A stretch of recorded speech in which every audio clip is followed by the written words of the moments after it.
Working for yourself, being your own boss, sounds great at the beginning, but like many solopreneurs, many sole traders, you soon discover that giving up the day job is not as glamorous as it seems. Loneliness and a lack of motivation will eventually creep in, and you may even find yourself thinking how you miss your 9-to-5 job more than you thought would be possible. However, if you think on that, you know that you went into business by yourself for a reason or a bunch of reasons, but somewhere along the way, motivation is lost, but that motivation can soon be found again. It's really important to mentally prepare yourself for those bumps in the road, of which there will be many, and understand how to motivate yourself to keep going even when it seems bleak, even when the going gets tough. In this week's episode of I Hate Numbers, I'm going to share 5 tips on how you can stay motivated as a solopreneur. Let's crack on.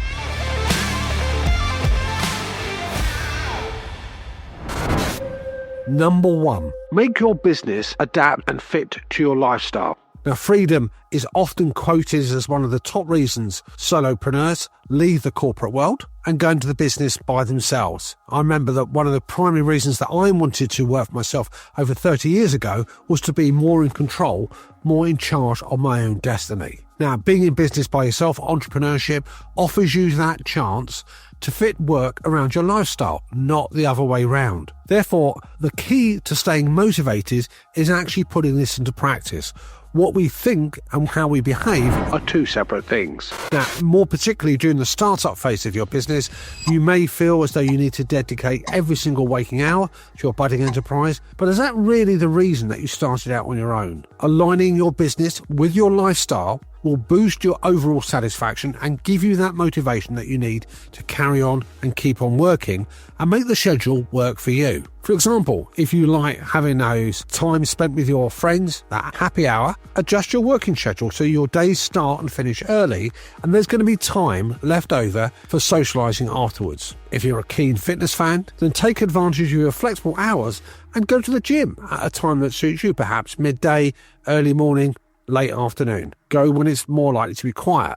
It doesn't mean you should abandon those things that you enjoy. Make them flexible and adapt to your life and business together. Now, these are just a couple of examples. So take some time out.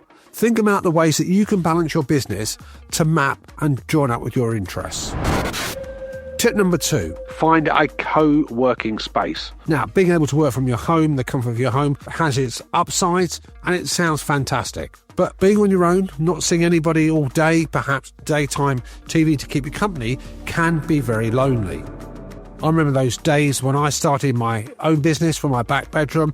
Those days can be quite isolating. You don't have that social interaction that you're used to in a workplace. You also run the risk of going stir crazy. And also, if you've got family members at home, that peace and quiet that you might strive for is not going to be present. It's going to be difficult to focus, difficult to concentrate. Check out your locality. Is there a co-working space near you? Can you hot desk somewhere? You may be able to find a space where you can meet like-minded individuals and work in a relaxed but focused environment. Co-working spaces also will run lots of useful events like workshops and seminars, which can help you learn new skills and develop your ideas.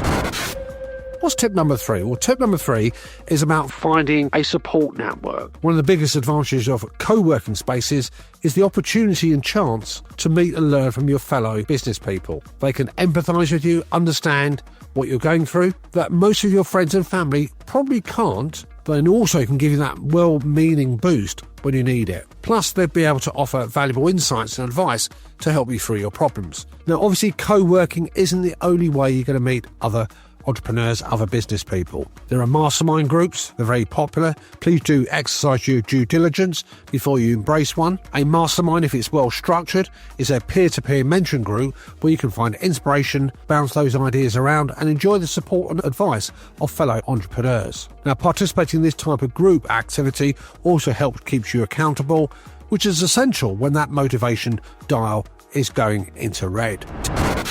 Tip number 4, balance your workload. Now, balancing your workload is easier said than done, but it's a vital part of staying motivated. Now, studies have been carried out that showing that small business owners tend to work longer hours than the average worker. In the United Kingdom, companies can't force their employees to work any longer than the contracted 47.5, 48 hours per week, but there are no such constraints on us being in business on our own account. However, I always advise clients of mine, think of yourself as an employee of your own business and therefore make sure you have a relationship that will be that of a good employer. Set yourself a time limit to make sure you don't stay beyond those hours that you're working. You're certainly going to put in more than other employees, but you want to stay productive and you want to keep your sanity.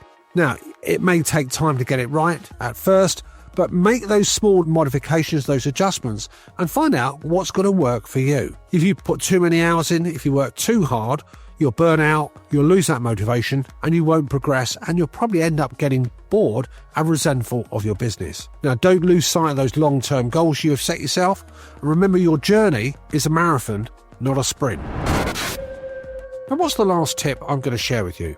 Well, that last tip is rewarding yourself. Instant gratification is undoubtedly more motivating than slogging towards a long-term goal. The problem is that entrepreneurship, being in business, is all about the bigger picture. And it may be some time before you reap the financial rewards and others of all the hard work you're investing and you're putting into your business now. Now, one of the easiest ways around this is set yourself smaller goals. Set yourself those achievable things in a shorter time frame and attach rewards to each one. That reward-effort relationship is a powerful way to power forward.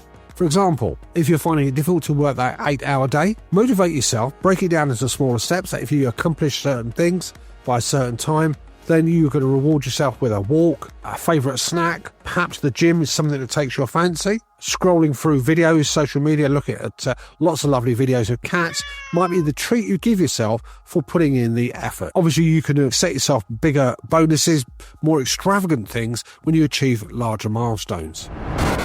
Now, what can we say in conclusion, folks? Well, in summary, the key to staying motivated as somebody on their own account, as a solopreneur, a self-employed individual, is to enjoy the journey. And remember, you've got to have fun along the way and remind yourself the reasons you went into business in the first place. Self-discipline is crucial, but you can't sustain a punishing schedule for too long before you start to suffer from that. Now, it may sound a cliche, but finding that work-life balance is truly the secret sauce for success. Folks, I hope you found this podcast useful.